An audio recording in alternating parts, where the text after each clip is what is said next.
Dr. Sutton, you wrote 3 series of books while you were a research fellow at the Hoover Institute. Can you give me basically the background of the content of these series? Yes, the series I wrote at the Hoover Institution at Stanford University concerned the transfers of Western technology to the Soviet Union. And essentially it comprised 3 individual books. Each book covers a period of time since 1917. And then you wrote a second series of books on Wall Street. Yes, these were trade books. In other words, they're not academic books. They're written for the general public. They concerned the build-up of the 3 types of socialism: Bolshevik socialism in Russia, what we might call welfare socialism in the United States, and Hitlerian or National Socialism. And each book examines the financing and the contributions made by Wall Street, by international bankers, to the development of that specific form of socialism. Now, in your research and analysis, and your efforts to bring out the facts about what was going on in our society, did you encounter any effort to discourage you, to prevent you from bringing out the background of America's involvement in the financing of international communism? Yes, very definitely. For example, when I was at the Hoover Institution, in 1972, I went to Miami Beach to give some testimony before the Republican National Committee. And although a congressman had hand-delivered to the wire services this testimony, which was later printed, the wire services refused to transmit it to the newspapers. Then when I got back to the Hoover Institution in California, I was called into the office of the director, and I was told in no uncertain terms not to make any more speeches like that, and that this information should not be made public. This was the information that we were giving the Soviet Union the technology to develop its war potential? Oh yes, at that time we were in Vietnam, and as you know, the Soviets were supplying the North Vietnamese. This was 1972? 1972, yes. And for example, I knew that the Gorky plant, which was built by the Ford Motor Company, but the Gorky plant in Russia produces the Gaz series of vehicles. The Gaz vehicles had been seen on the Ho Chi Minh Trail. We were supplying equipment to the Gorky plant in the middle of the Vietnamese War, and these trucks were being used to carry ammunition supplies which were killing Americans. I thought this was morally wrong, and I said so at Miami Beach and at the Hoover Institution. And it was this type of information that was suppressed. And so what eventually happened as far as your activities at the Hoover Institution were concerned? Well, I didn't pay much heed to the warnings. I published a book called National Suicide in the following year, which summarized our assistance to the Soviets, our military assistance to the Soviets. And when that book came out, again, there was great pressure to stop the book. There was pressure on both the publishers and me personally. And I felt I couldn't take this, and a few years later I just left the Hoover Institution, and since 1975 I've been an independent author without any ties whatsoever. Let's go a little bit into the background of the financing of the German war machine that we fought in the period 1941 to 1945. Could we start, first of all, with the original financing of Hitler between 1922 and 1923, when he was first making his effort to come into prominence in Germany? The original financing of Hitler, that's in the years 1922, came only partly from Germany. One of the most prominent Americans concerned with financing Hitler was Henry Ford. In fact, Henry Ford received a medal in 1938 for his assistance to the early Nazi Party. Then, of course, Hitler had his attempted push in 1923. He went to jail, and then we begin another era in the rise of Hitler. Right, and of course he eventually came to power in 1933 by the electoral process. What about the financing of Hitler's electoral activities in 1933? This I can trace. I have traced it very exactly. I discovered amongst the Nuremberg records a series of bank transfer slips to the Delbrück-Schickler Bank in Berlin to an account which was under the control of Rudolf Hess. And this was the fund that was used to finance Hitler's access to power in March 1973. And amongst the corporations that transferred money to Hitler, I find not only R.G. Farben, which is quite widely known, but also German General Electric, AEG, which is under the control of General Electric in the United States, or was at that time, and companies like Osram and... Now, what was the tie-in between Osram and General Electric? The tie-in was a share tie-in.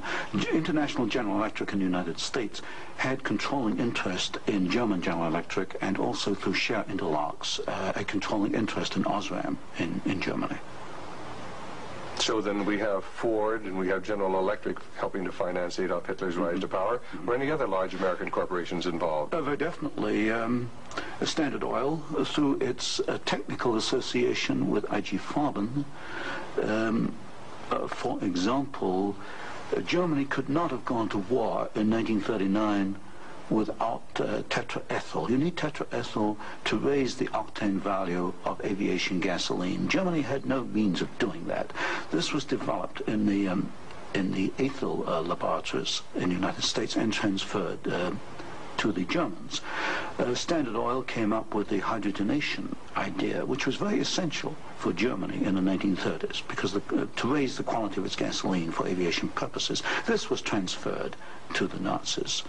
And ITT, for example, International Telephone and Telegraph, was very intimately associated with the Nazis through Dr. Schroeder, who was head of the ITT subsidiaries in Germany. And ITT controlled companies which made not only electrical instruments, but also the Focke-Wulf plant, which made airplanes, fighter airplanes. So what you're suggesting then is that American corporations were helping to finance the German industry that was building up the war potential? American corporations, only a few, not many, financed Hitler through their subsidiaries. They transferred technology. They transferred material assistance, for example, stocks of tetraethyl before the Germans could manufacture it under the joint manufacturing agreement with the United States. And also they financed this. For example, Standard Oil financed in 1933 the development of the gasoline industry in Germany, which was needed to fight World War II. And that's a very interesting point. Could you go a little bit into the background of where Germany got its oil to fight the Second World War? Because certainly Germany doesn't have oil resources. Germany does not have oil resources, that's true. It used in World War II synthetic oil, which it got from coal. And the basic technical processes for the development of oil from coal came from the United States, from essentially from the Standard Oil laboratories, which had this technical assistance agreement with IG Farben.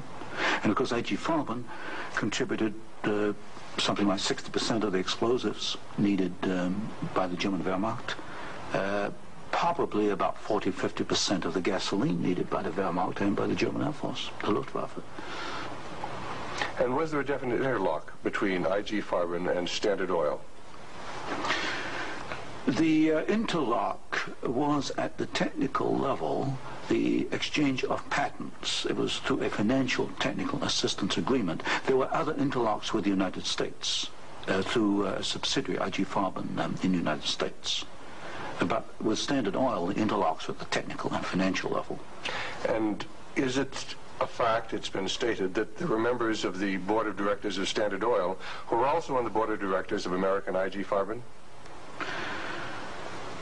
Yes, Walter Teagle is one name that comes to mind. There were several directors. Was there an interlock with Ford between IG Farben and American IG Farben and the Ford Motor Company? Not that I can recall, not offhand. Not offhand. So basically what we're seeing then is American industry helping to provide the technology, helping to provide the finance, helping to provide the material that is going to allow Hitler to create his war machine. Yes, that is correct. That is correct. Now, in your book, Wall Street and the Rise of Hitler, you talked about the bombing patterns during the Second World War, and the fact that it was amazing that there were certain factories that were not bombed, whereas the majority of the German factories were decimated, German-owned factories. There were certain factories that tied into this interlock we've already alluded to, that for some strange reason seemed to escape the devastation of our saturation bombing. In World War II, the German electrical industry was or should have been a prime target for Western bombing. But in practice, the German General Electric plants were not bombed. Of the 10 major plants, not one was bombed, and a half a dozen others had trifling damage, broken windows, that kind of thing. So what we have here is a very interesting case of an industry which should have been bombed in World War II, but was not bombed, and yet we have American ownership, which raises a certain amount of suspicion as to why it was not bombed. But as far as the German-owned electrical companies, did they undergo a rather heavy bombing? I took a look at that. The Siemens plant, for example, they were bombed. There's no question. But the industry was not targeted as a general target. So Siemens, for example, was not bombed as heavily as, say, tank plants or aviation plants, that kind of thing. You mentioned the Ford plant in Cologne. Was this a prime military target? The Ford plant in Cologne should have been a prime military target. For example, the British Air Force, the Royal Air Force, did bomb the Ford plant at Poissy in France.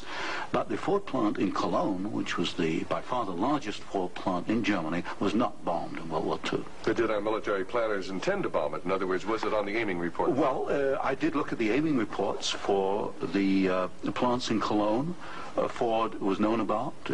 They knew that it was producing equipment for the Wehrmacht. But it was not bombed. It was scheduled as a target, but it was not bombed. So somewhere along the line, as far as the planning was concerned, the name of the Ford motor plant in Cologne was deleted, and yet the city of Cologne itself was totally decimated. The city of Cologne was decimated, as of course many other cities in Germany were decimated. But somewhere along the line, something happened. I suspect it was in the aiming committees, and without question, orders were sent out not to bomb certain targets, even though these were prime military targets. And that's rather reminiscent of some of the orders that went out during the Korean War, some of the orders that went out during the Vietnamese War to leave specific targets within the enemy's domain untouched by our strategic bombing. I understand that was so, although I've not investigated it. Now, in your book, Wall Street and the Rise of Hitler, there was one very interesting section about a special fund that Heinrich Himmler had, and the funneling of money from German corporations into this fund, even up into the years 1943 and 1944. And many of these corporations had strong ties into the American corporations, into the American parent corporations. Could you tell us a little bit about the Kepler Fund? The Kepler Fund was also known as the Konto S Fund. It was what we might call Heinrich Himmler's personal slush fund. He used it for his own personal projects. And what amazed me was both in 1933 and in 1944, the 2 years for which I examined the records, over half the funds came from American corporations. For example, in 1933, ITT, Standard Oil, General Electric, and possibly Osram were contributors. Even in 1944, in the middle of World War II, we find that ITT was funneling funds to Heinrich Himmler's fund through Schroeder, who was the chairman of the ITT subsidiaries in Germany. We also find that Depag, the Standard Oil subsidiary in Germany, was financing Heinrich Himmler, and this was in the middle of World War II. Now, were these facts ever brought out at the Nuremberg hearings? They were never brought out at the Nuremberg hearings, although the documents do exist within the files, within the records. They have not been published, as far as I know. And you actually had access to these records? Yes, there's some 400 tons of these records available, and many of them were at the Hoover Institution, or copies were at the Hoover Institution, and that's where I found the original documentation. I think it's a tragic part of our history when the American public doesn't realize the interplay then between great American corporations and the financing, the funding of the Nazi movement. Now, I wanted to talk just a little bit about the Nuremberg trials, because at the Nuremberg trials, the Nazis, the Nazi war criminals, the Nazi generals were held specifically guilty for what transpired. Were there any Americans involved? Were any Americans indicted? Were any Americans convicted as far as the financing of the Nazi war movement? Very definitely not. I looked at the criteria for what we might call war crimes under the Nuremberg tribunal. And there's no question in my mind that certain Americans well fitted the criteria which required indictment and trial. But no Americans were ever brought to trial. Do you think there was any conscious effort to conceal this fact, both from the Nuremberg War Tribunal and from the American public? Well, there was a conscious effort in the fact that these businessmen were very prominent in stating in 1946 that they had no knowledge of what Hitler was doing, and yet they were intimately involved with the build-up with Hitler. I suspect that this was not published in the media at the time, although I've not checked that. But certainly the role of American corporations and American businessmen in aiding Hitler has not been published. Now, what about the actual financing? What about the loans from large American banks, from large British banks, to Hitler's government in that period between 1933 and 1939, when Hitler was preparing for war? Well, you've got to go back a little earlier and look at what are known as the Young loans, which were very important because I think they brought about the economic collapse of Germany in 1933. That was the Young plan. This was Owen Young, who was, of course, chairman of General Electric. Here we got a man who actually made the loans as an officer of the United States government, which brought about the collapse of Germany in 1933, enabling Hitler to take over. And then subsequent to 1933, you get a series of loans. A very good one is Standard Oil, which loaned several $1 million, at least, to Germany to build up its aviation gasoline facilities. And there are other examples. Fine. Well, I'd like to get a little bit into the background of the financing of Bolshevism, because I think this is vitally important. And we can go back to the period after the Second Revolution, which was in October and November of 1917. The initial financing of Lenin's movement, how did it tie into the American corporations? Was there any American involvement in that period between 1917 and 1918, when Bolshevism was just beginning to get a foothold in Russia? Yes, there were several incidents. The most important is one involving Colonel William Boyce Thompson, who was the largest shareholder in the Chase Bank, which of course today is Chase Manhattan Bank.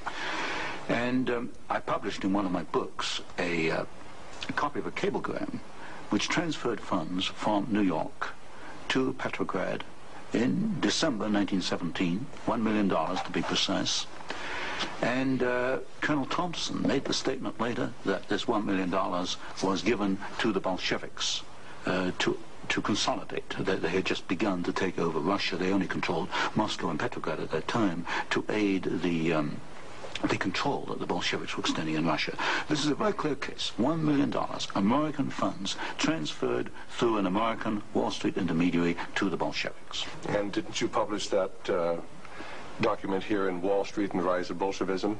I published two statements. One is a copy of the cablegram, and the other is a copy of the news clip of the statement made by Colonel Thompson at that time that he had made this contribution. Now, why would an American capitalist, an American financier, help to aid Bolshevism? The only answer, and of course this puzzled me for years, you know, why? Why? Because we understand there to be an opposition. And the only answer I can come to is one of captive markets. The United States did not want another United States in the world. And of course, if you look at the world map, Russia is 2 or 3 times larger than the United States. Imagine this as another United States, as another competitor to the United States. What the United States wanted, or Wall Street wanted, was a captive market. And of course, socialism is a captive market because my earlier studies at Stanford University have brought out the fact that a socialist system cannot innovate. It's got to import innovation and technology from the West. And so I think the aim behind this was to encourage the development of Marxism and other types of socialism, because this would give these Wall Street bankers control of a world market, a captive market. At the end of the First World War, Russia was devastated by famine, and America sent a relief mission. It was the Hoover mission. Do you know any of the facts surrounding the activities of the Hoover Commission? Well, there's no question that in 1922, 1923, Russia was finished.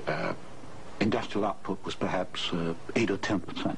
of 1913 figures, and people were starving by the hundreds of thousands. And the Hoover mission was organized, of course, to send aid to Russia. But most of the aid went to the Bolsheviks, who controlled really quite a small part of Russia at that time. Only a very small part of the aid went to the White Russians or to the Far East. And then after 1922, 1923, Lenin instituted something known as the New Economic Policy, or this series of 5-year plans. Can you tell us about the 5-year plans and the part that the major American corporations, major world corporations, played in building up the Soviet Union? Well, there are two separate phases here. The new economic policy was started in 1923 by Lenin, and I found, and I published this in my first book from Stanford, that every single Russian industry was rebuilt or restarted by foreign corporations, mostly German, British, French, and American. By 1928, Russia was back to approximately its 1913 industrial output. And at that point, she began to think of these grandiose 5-year plans. And in 1928, Gosplan, which is the Russian government planning commission, actually designed an initial 5-year plan, but this was thrown out. It was inadequate, and American corporations were brought into Russia. And the first 5-year plan and the second 5-year plan were actually designed in the United States by American corporations. And what were these corporations? Which ones specifically were involved? The design of the first 5-year plan was by a corporation probably not known to most Americans, Albert Kahn. But Albert Kahn was the foremost industrial architect in the United States. And Albert Kahn laid out the basics of the first 5-year plan for the Soviets. And then we find, again, the same corporations involved with the construction of the plants. International General Electric, certainly, DuPont, Ford Motor, Hercules Motor, Curtiss-Wright in aircraft engines, and even some corporations which today we've forgotten about, like Vultee and Chance Vought. These were aircraft manufacturers at that time. And so American corporations came in and they built the first 5-year plan. But what was important, the Soviets then copied these plans, and this accounts for the tremendous Russian output. They took this initial equipment and they multiplied it, they copied it by the 100. Now, how about Ford Motor Company? Did they play a part in the building up of the Soviet potential? Very definitely. Ford Motor Company built the Gorky plant, and the Gorky plant produces the GAZ series of vehicles, that's G-A-Z, and these are trucks, and there's some automobiles. And right from the early 1930s, you find that the GAZ plant has had military potential, and Ford knew that when it went in and built the Gorky plant. And we know it because I found statements to this effect within the State Department files. Sometimes we hear the name Averell Harriman. Did he play a part in building up the Soviet technology? Very definitely. In fact, Averell Harriman came out of the Soviet Union financially at a profit. He took over the Georgian manganese concession in the early 1920s. Got this back on his feet for the Soviets, and manganese became a prime export for the Soviets, and so they were able to sell this abroad, get foreign exchange, which financed their industrialization. And then they bought out Harriman about 1929, and Averell Harriman received as compensation $1 million more than he put in the first place. How about Armand Hammer of Occidental Petroleum? Armand Hammer is a very interesting example. Armand Hammer received the first foreign concession in 1922. In asbestos in the Ural Mountains.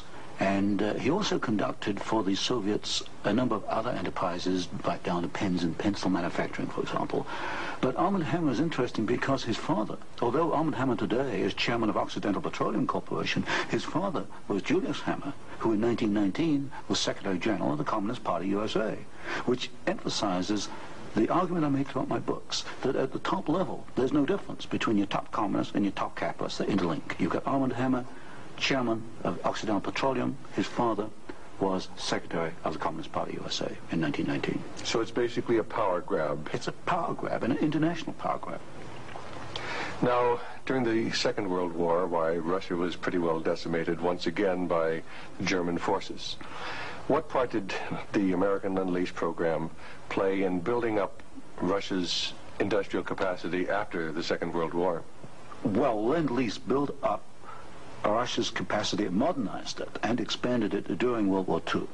And there was some continuation all the way through perhaps to 1948, 1949. There was a program after Lend-Lease, which was supposed to be restricted to foodstuffs and industrial materials, but in effect, I checked the records in the warehouses in Suitland, Maryland, I find that even after World War II, and this was against the intent of Congress, I suspect, there was a massive transfer of the latest industrial equipment to the Soviet Union under the so-called Lend-Lease program. Now, in 1948, there was a fascinating book came out by Major Racy Jordan, in which he talked about American aid to the communists as far as their ability to build nuclear weapons. Did you ever have an opportunity of verifying the facts that we had given them the heavy water, we'd given them the wherewithal to build their atomic weapons?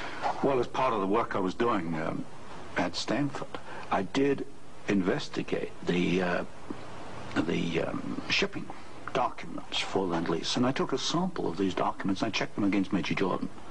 And broadly, Major Jordan was correct within, say, about 5%. And Major Jordan, of course, made the charge that we had shipped materials to the Soviets, 1944, 1945, which were later used in their atomic program. There is no doubt he is correct. We shipped heavy water, which is essential, but we shipped other items which are perhaps less obvious to the layman. We shipped, for example, aluminum tubes, and aluminum tubes are essential for atomic energy development. We shipped graphite, and graphite is another essential component. So generally, as far as I could check, and I checked the original government Lend-Lease document, General Major Jordan was correct. Now, as the years have gone by, of course, we see a growing Soviet nuclear threat. The Soviets now have MIRV missiles. Mm-hmm. Can you give a little of the background on how the Soviet Union, which really didn't have the technology to develop those MIRV missiles that threaten our cities today, how were they able to develop the MIRV capacity? Well, you've got to go back and look at how the Russians were able to develop a rocket, space technology anyway. What they did after World War II was American forces were held back for a while the Soviets occupied East Germany. They stripped East Germany. They took back the latest of the V-2 rocket technology from Peenemünde and other places. And the V-2 became the basis of the Russian space technology.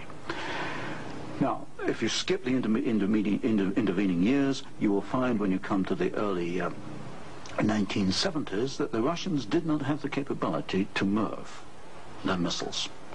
And in particular, they lacked the ability to produce the very precision, micro-miniature ball bearings that are needed for the control systems.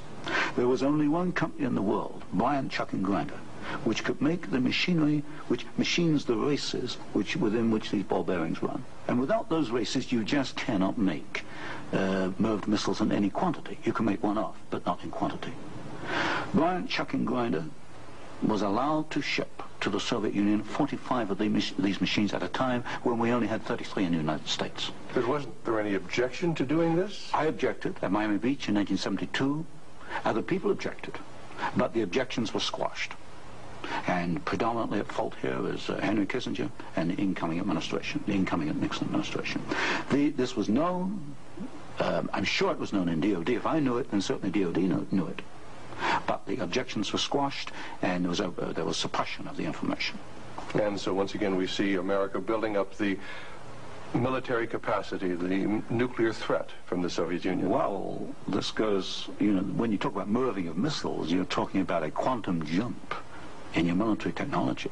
Now, I'm not a military man, but to me, the ability to do that is a massive leap forward, and we enabled them to do it, and we did it knowingly and deliberately.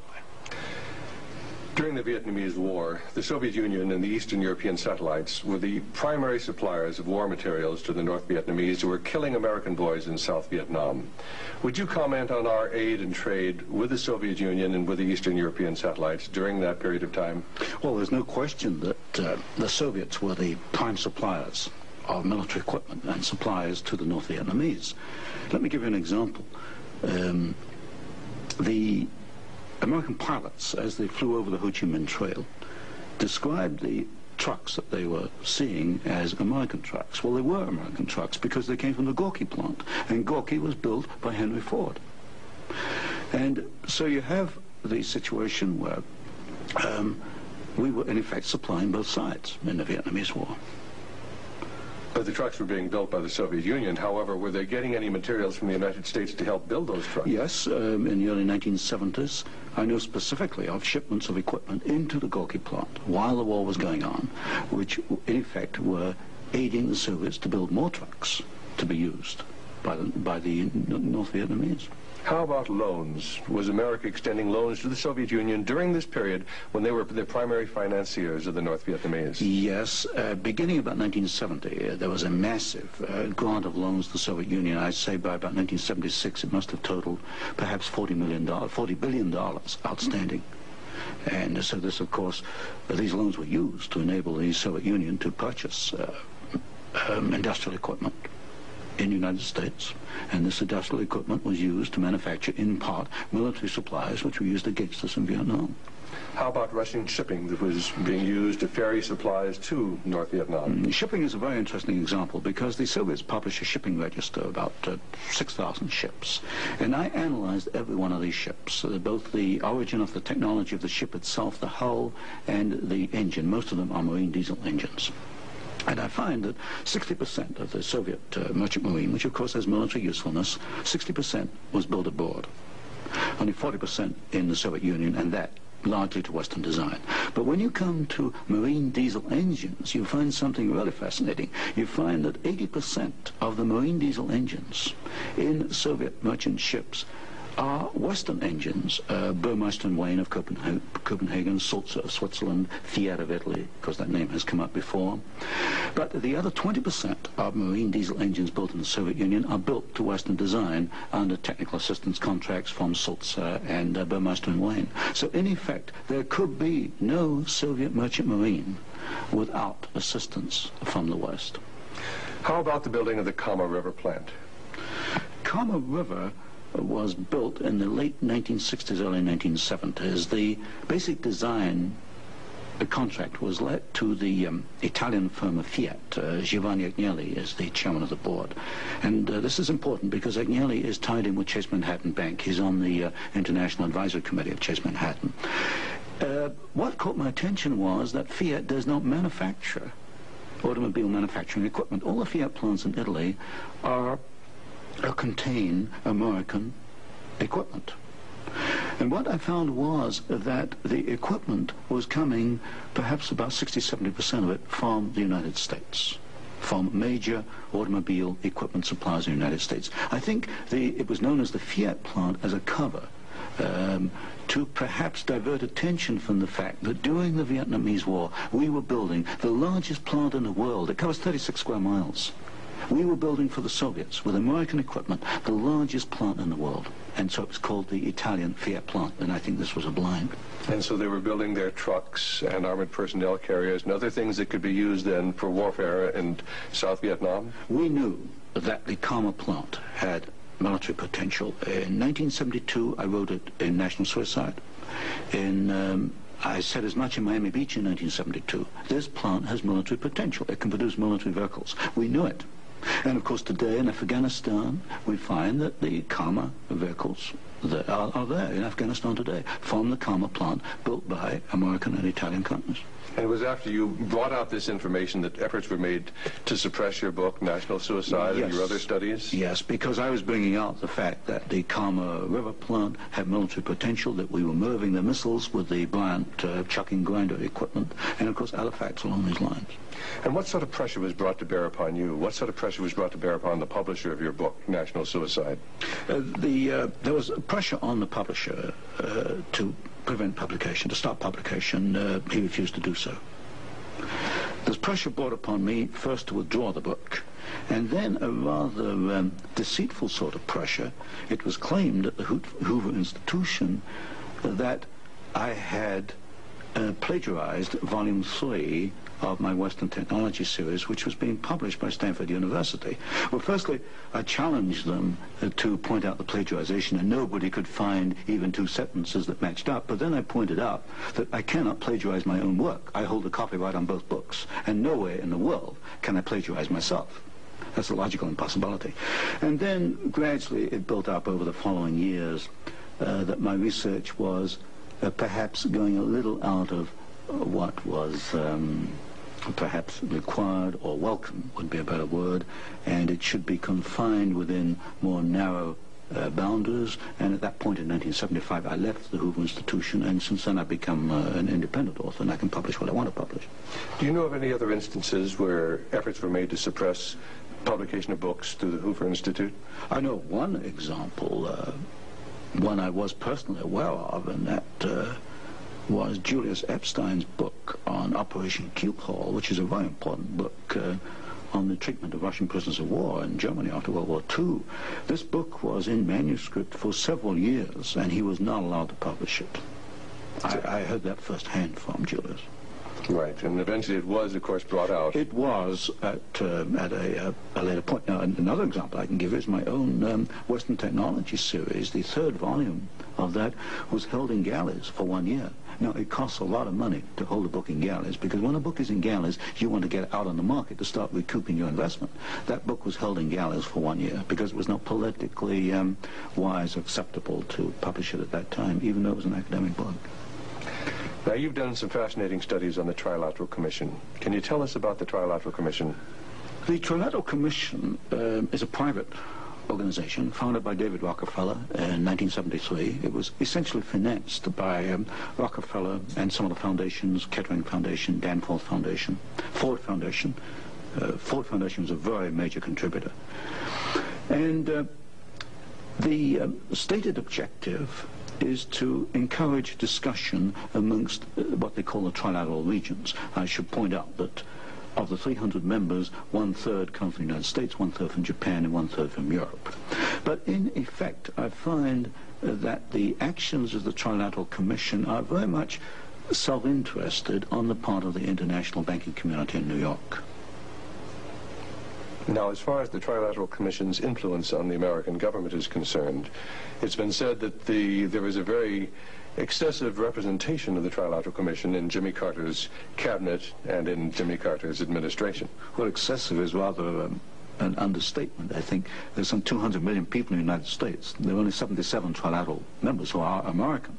Out of that 77, I counted no fewer than 18 trilateralists. That's about 1/3 of the American trilateral contingent turns up in the Carter administration. Mr. Carter himself was a trilateral, Mr. Mondale, Mr. Brown, Mr. Vance, Mr. Blumenthal, Mr. Brown, Secretary of Defense. In other words, they occupy all the senior cabinet and sub-cabinet posts. In fact, there's some key committees, intelligence and defense committees, which are only comprised of trilaterals. So here you've got 77 Americans selected by one man, David Rockefeller, who's chairman of Chase Manhattan Bank. And we find that they turn up in the key controlling positions in Washington under the Carter administration. And would this suggest to you that perhaps we do not select the government, that it is selected by these people who work behind the scenes? You can come to no other conclusion. If you look today at who's running for office, you find Mr. Bush is a trilateral, you find Mr. Anderson is a trilateral, Mr. Carter is a trilateral. We find articles appearing in Newsweek magazine, Time magazine, U.S. News and World Report, many of the major media telling us there's really nothing to be concerned about from the Trilateral Commission. Is there any interlock between the Trilateral Commission and the major media in the United States? Yes, there is an interlock, particularly in the news media. For example, the Chicago Sun-Times, the executive editor there, James Hoogie, is a trilateral. You'll find Saul Leinowitz is a director of Time magazine. And I think, yes, Henry Schacht is a director of CBS. So there very definitely is an interlock between the trilaterals and the media. And perhaps this is the reason, then, that they rather play down the influence of the Trilateral Commission on contemporary American government. Yes, I had a computer survey made of all articles that have been printed on the Trilateral Commission since 1973, I could find worldwide only 73 articles. Now, what's the relationship between the Trilateral Commission and the Council on Foreign Relations? Well, of course, the Council on Foreign Relations is a much older organization founded in 1920. I did a study in which I compared trilaterals with or without membership in the CFR, Council on Foreign Relations. I find there's something over 50% overlap.